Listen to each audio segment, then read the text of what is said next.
13장.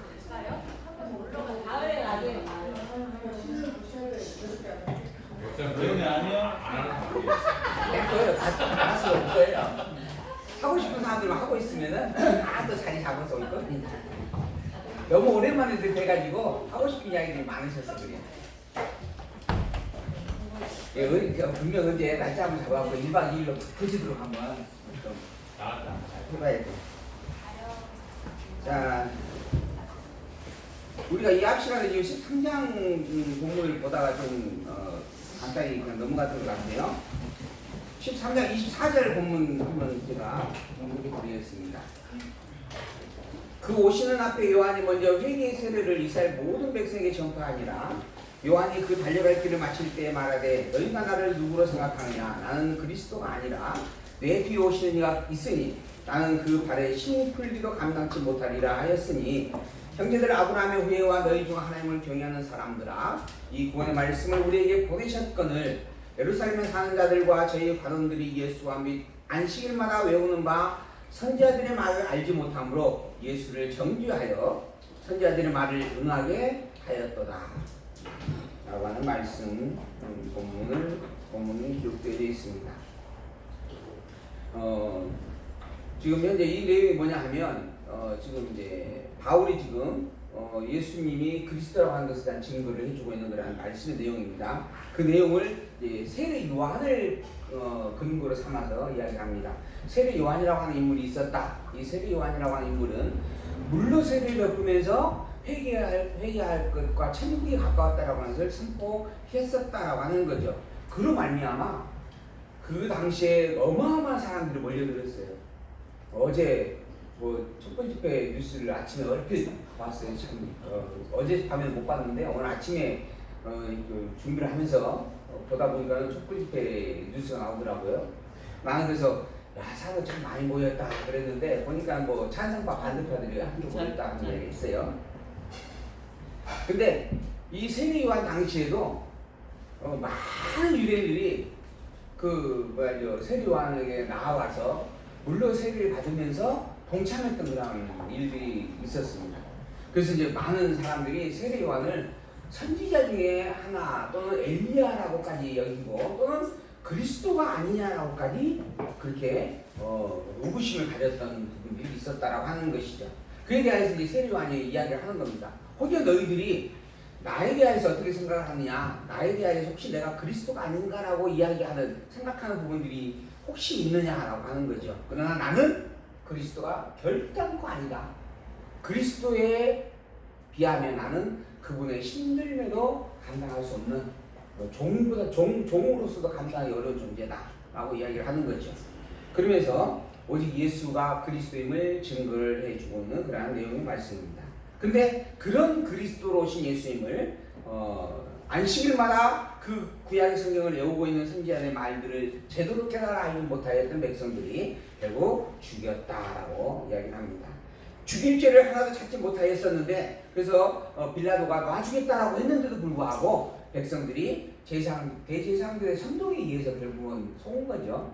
그러나 어쨌든 그 백성들이 예수가 그리스도라고 하는 이것을 부정하면서 결국 십자가에 매달려 죽였고 무덤에 장사가 되기까지 했었다. 그런데 하나님께서 그 죽은 자 가운데서 그를 살려주셨다라고 하는 거죠. 30절입니다.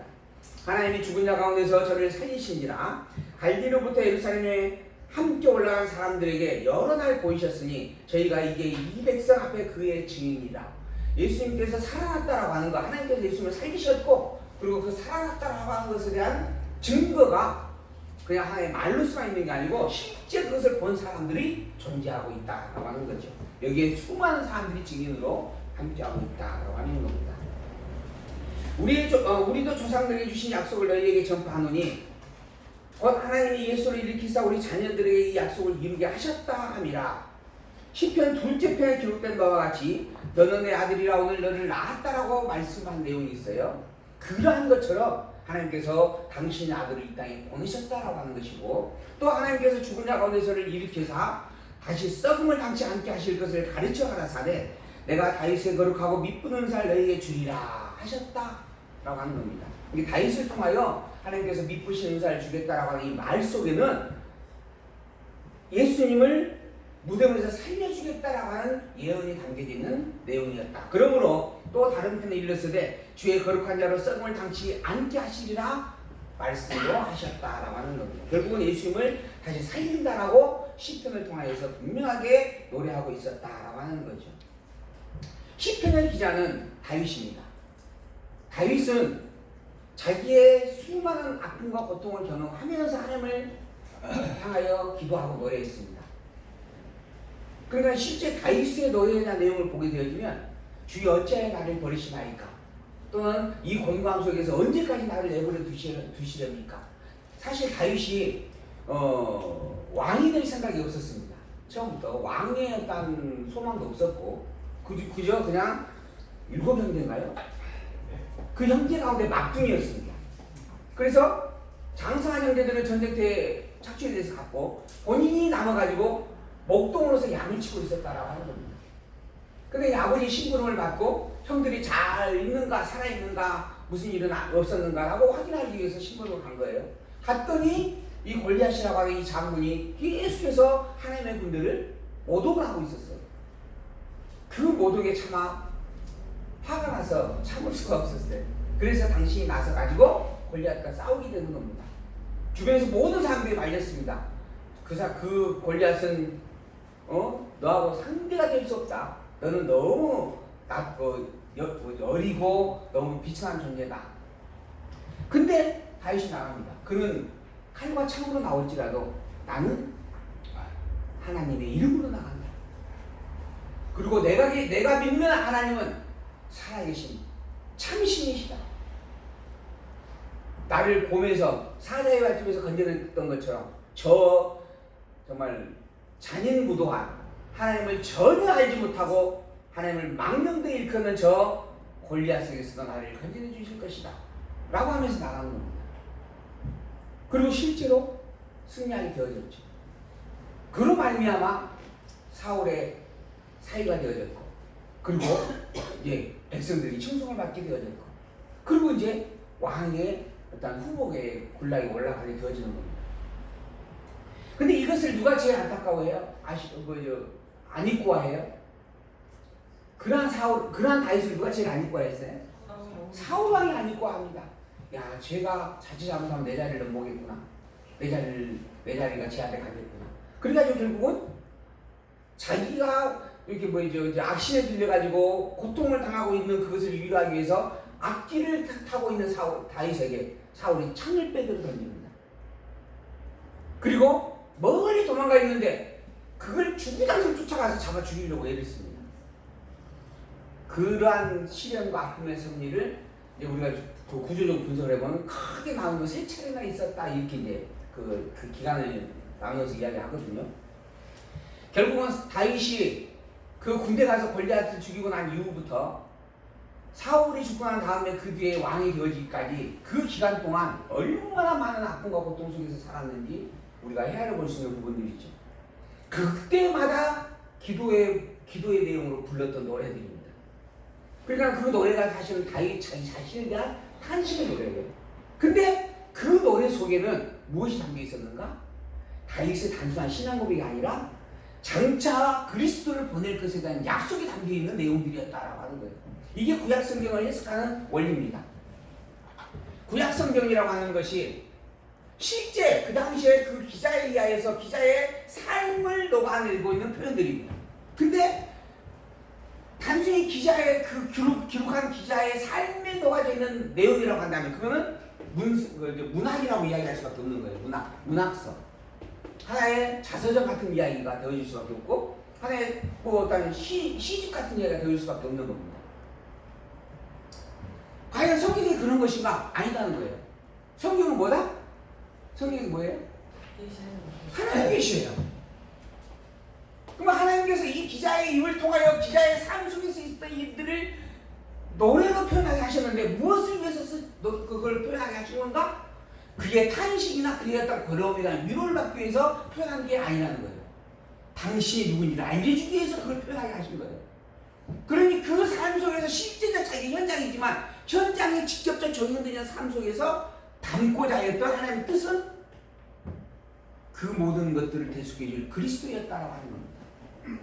그래서 그 내용을 해석해 보니 그 내용의 본질은 누구다? 그리스도를 가리키고 있는 것이다 라고 하는 거예요. 율법도 마찬가지입니다. 살인치 말라, 가르치 말라 하는 10계명이 있어요. 이 계명이라고 하는 것에 대해서 백성들은 자기 자신 나에게 적용을 합니다. 야, 하나님께서 이 말씀 하셨으니 우리는 살인하면 안 된다, 가늠하면 안 된다. 근데 그렇게 하면은 옳다 그러다? 잘못된 것이라는 거예요.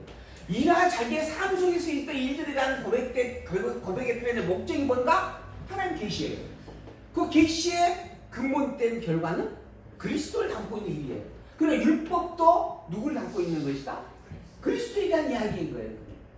살인치 말라라고 하는 단순한 명령이나 교훈이 아니라 왜 살인치 말라라고 하는 말씀을 주신 것인가?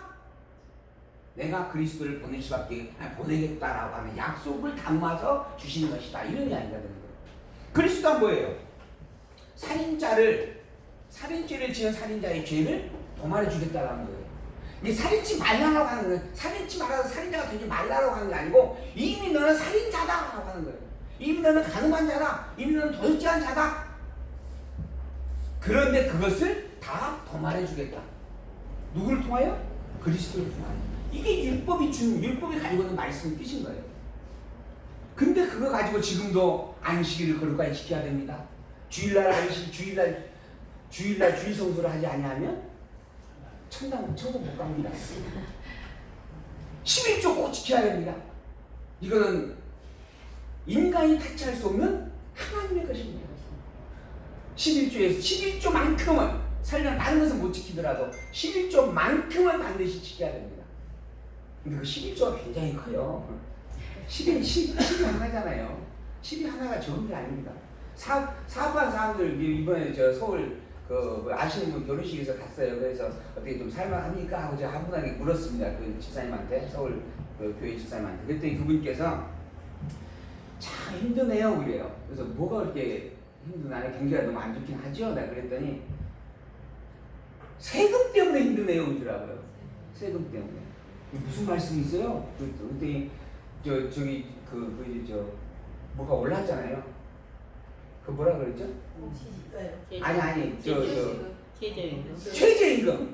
최저임금이 올랐잖아요. 그러니까 최저임금 올랐으니까 더 좋은 거 아니에요? 내가 그랬어. 그랬더니 최저임금이 오른 것은 있는데 오른 것보다 더 많이 세금으로 나갑니다. 그러더라고.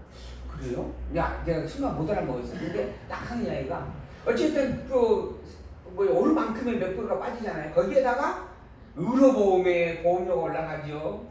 그러니까 공과금이 또 뭐 해서 올라가죠. 거기에 붙는 금액들을 다 해보면 오른 금액보다도 더 많을 수도 있대요. 그래서 어찌됐든 간에 실질적으로는 큰 도움이 안 되는 현상이다. 뭐 이런 이야기 하면서 그래서 참 세금 때문에 일하기 어렵다. 이런 이야기를 하시더라고. 11조. 그 11조. 그런데 그런 상황에서 11조만큼은 인간이 손댈 수 없는 돈이다. 근데 인간이 손댈 수 없는 돈을 앞에 딱 받아놓고 열심히 기도하잖아요. 기도하다가 유혹이 옵니다. 그래서 아무도 안 보나 한번 눈 싹 뜨고 난 다음에 이거 두꺼운데 우리가 혹시 아세요? 이건 참 목사로서의 치부이긴 한데 그래가지고 저 재판까지 걸렸던 부분이 있습니다. 그 교회의 어떤 목사님이 하필 그 두 분인가 세 분이 마침 눈을 떴나 봐요. 그래서 딱 걸렸어.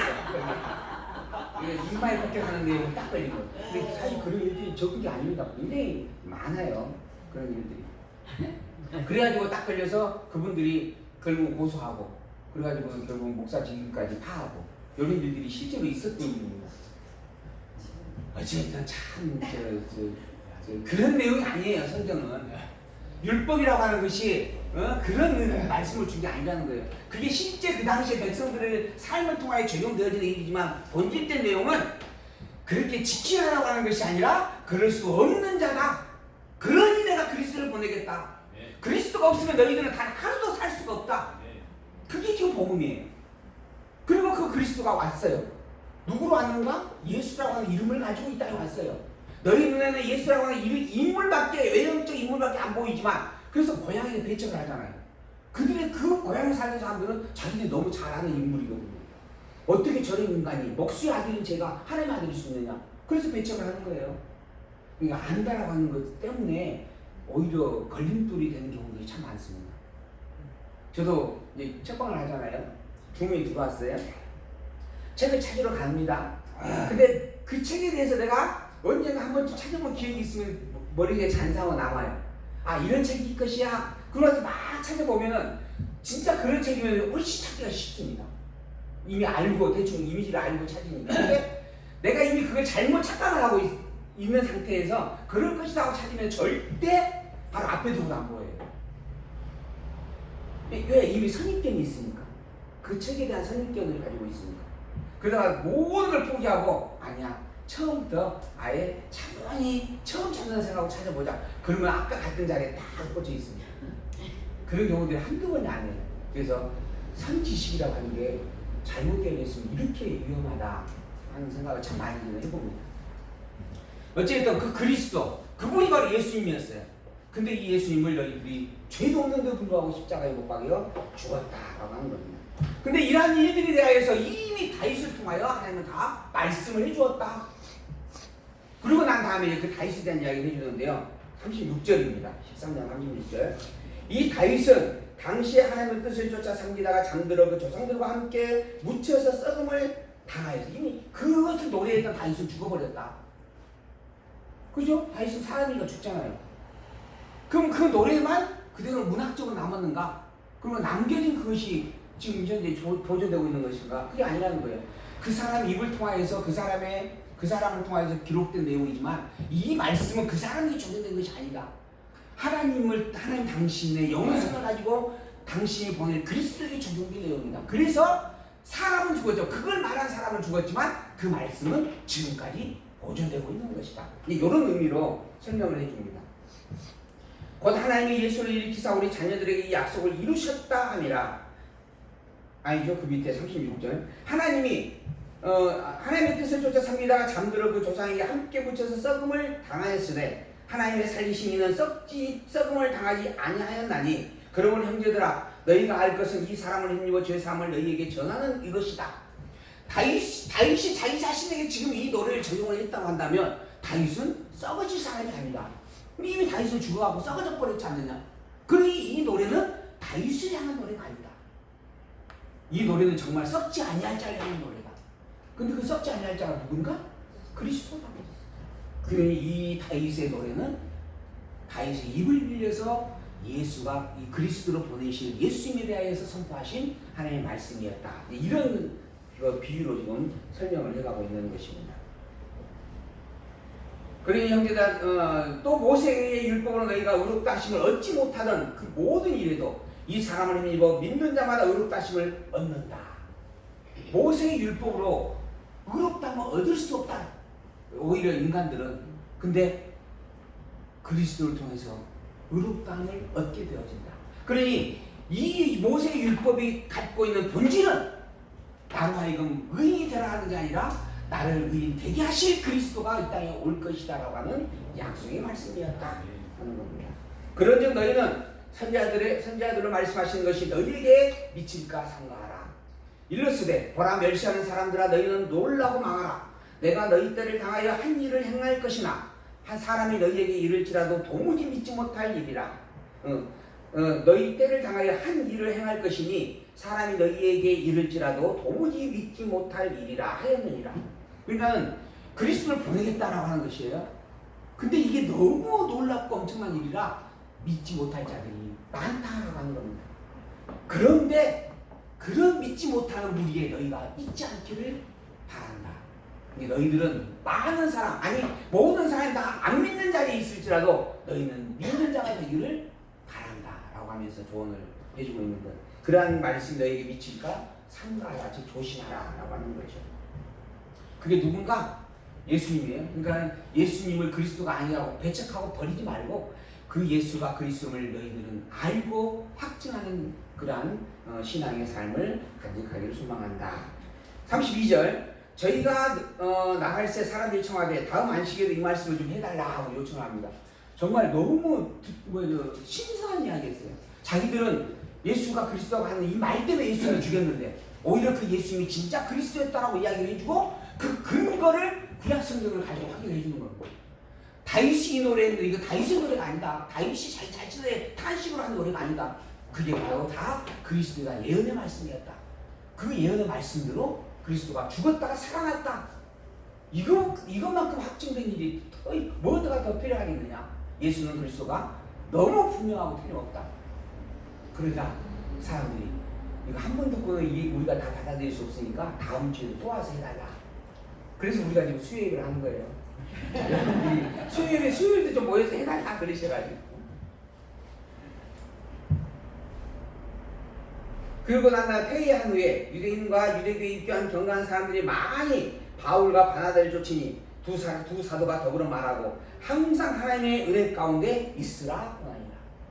하나님의 은혜 가운데 예수가 그리스도를 믿는 신앙의 고백 가운데 흔들리지 말고 굳게 서 있으라라고 당부를 해주었다. 여기 유대교라고 하는 말이 의미가 깊습니다. 유대인들은 속된 말로 바리새인 사두개인들을 기억하시면 됩니다. 절대 율법주의화 되어져 있는 신앙을 가지고 있는 자들입니다. 모세 율법이 다 자기에게 직접 적용되는 삶의 교훈이고 법이었습니다. 근데 그러한 유대인들이 모여가지고 예수가 그리스도라고 하는 이 말을 듣고 있는 겁니다. 상상할 수 없는 의미예요. 얼마 전에 예수가 그리스도라고 하는 이 말을 예수님이 직접 함에도 불구하고 그 예수님을 잡아 죽였던 무리들입니다. 그런데 그 백성들이, 그 유대인들이 지금 이 자리에 회당에 모여가지고 사도들의 말을 통하여 그 말을 듣고 있는 겁니다. 이러한 귀가 열리는 것은 예수님께서 약속하신 약속이 이루어지고 있는 너무 분명한 증거입니다. 그러므로 정말 예수님은 하나님의 아들로서 이 땅에 온 그리스도가 또한 틀림없다라고 다시 한번 우리는 분명하게 이름으로 고백을 하죠. 39절 주의 말씀이 49절 우리가 지금 13장까지 갔네요. 언제 이게 13장이 44절 됐어요? 그 다음 안식일, 또 벌써 안식일 하고 건너뛰어버렸네. 그 다음 안식일에는 온 성이 거의 다 하나님의 말씀을 듣고자 그 다음 안식일 일주일 후에요. 이게 소문이 난 겁니다. 너무 놀라운 이야기를 들었다. 그게 정말 복음일 수밖에 없는 이야기를 들었다. 한 소문이 나니까 그 동네에 있던 모든 사람들이 다 몰려든 겁니다. 그러자 그 몰려드는 숫자에 하늘이 짝하고 놀라는 일이 있습니다. 어제 그 어마어마한 숫자에 또 놀라신 분들이 있을 것 같아요. 근데 이 모이는 숫자에 놀랐어요. 그리고 시기 질투가 나는 자들이 있습니다. 누굴까요? 예수의 그리스도 된 그리스도라고 하는 이 말을 부정하고자 하는 유대인들입니다. 이게 어쨌든 나눠지는 거예요. 속된 말로 옛날에 호반의 도시 춘천을 성역화하자. 전 춘천을 복음화시키자. 광주도 그게 있었어요. 광주 전체를 복음화시켜보자. 더 나아가서 세계 전체를 기독교에 복음화시켜보자. 그런 모임이 있습니다. 현재 광주도 있고요. 근데 사실 그게 성경을 조금 알면 참 어이없는 말이다라고 하는 부분을 이야기할 수밖에 없습니다. 될까요? 안 됩니다. 이미 복음화 되어졌다라고 하는 교회들끼리도 파종이 얼마나 많은데 안 됩니다. 믿지 않는 자를 믿는 자의 무리에 합류시킨다. 그것도 한 명도 빼지 않고 전체를 다 불가능한 일입니다. 근데 사람은 그걸 꿈꿔요. 모든 인간이 다 잘 먹고 잘 사는 것이 얼마나 좋겠느냐? 잘 먹고 잘 살 수 없습니다. 왜 세계대전이 일어날게요? 그 인간의 그 타락된 마음의 본심이 자리 잡고 있기 때문에 그런 겁니다. 이거는 세상이 끝날 때까지 없어질 수 없는 거예요. 그러니 절대 전 인류가 함께 어우러져 평화를 누리며 산다라고 하는 것은 공상입니다. 불가능한 일입니다. 그리고 또한 하나님께서는 이미 세상을 만들 때 빛과 어둠을 함께 만드셨어요. 택자와 불택자를 함께 이 세상에 두셨어요. 복 있는 자와 복 없는 자를 이 세상에 공존하도록 하셨다라고 하는 겁니다. 모두가 다 복 있는 자일 수 없다라고 하는 이야기에 바꿔 말하면. 그러므로 그 속에서 복 있는 자의 증표를 가지고 산다라고 하는 것만큼 행복한 일이 없습니다. 그 증표의 하나가 광주에 이 희망교회가 있는 것입니다. 그리고 이 희망교회에 여러분들이 함께 하고 있는 것이죠.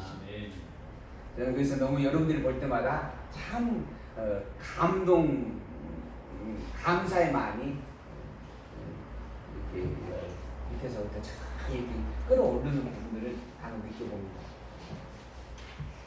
이제 뭐 100명도 아니고 1000명도 아닌데 그잖아요. 뭐 처음에는 4명, 5명 있었고 이제 유튜브에서 한 20여 명씩 모여서 있는데 다른 데에 비하면 뭐 어디 잘한 것이 있겠는가. 혹여 누구는 그럴지 몰라요. 그러나 우리는, 그리고 저는 너무 물이 어디 있어? 목사님 1000명 모이면 목사님 교만하죠. 아 그렇습니다. 아 죄송합니다.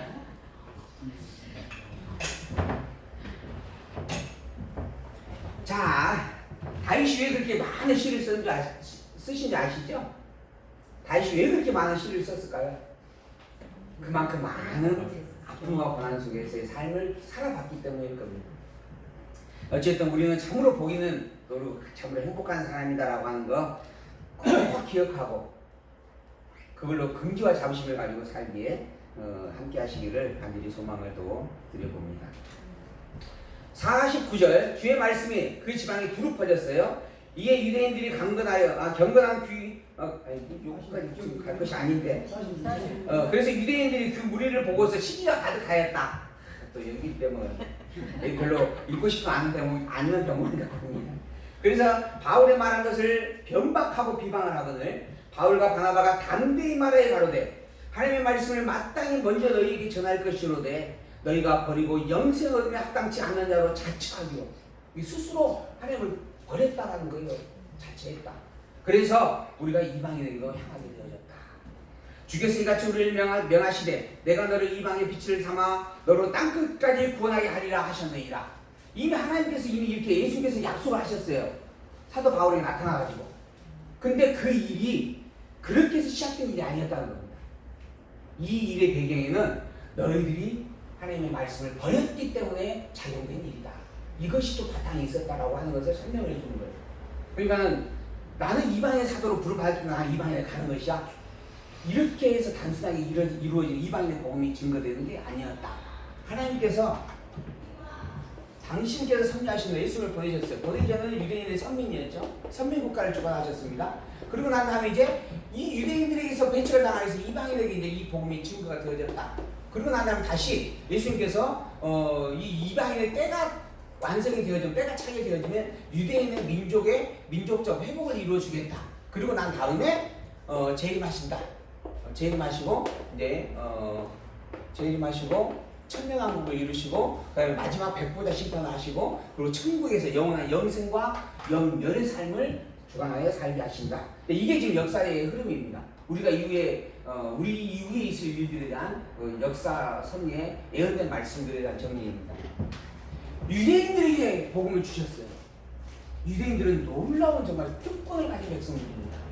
세상 모든 민족이 부러워할 수밖에 없는 권세를 가졌던 민족입니다. 그런데 그 유대인들이 가지고 있는 복을 차버린 거죠. 버린 겁니다.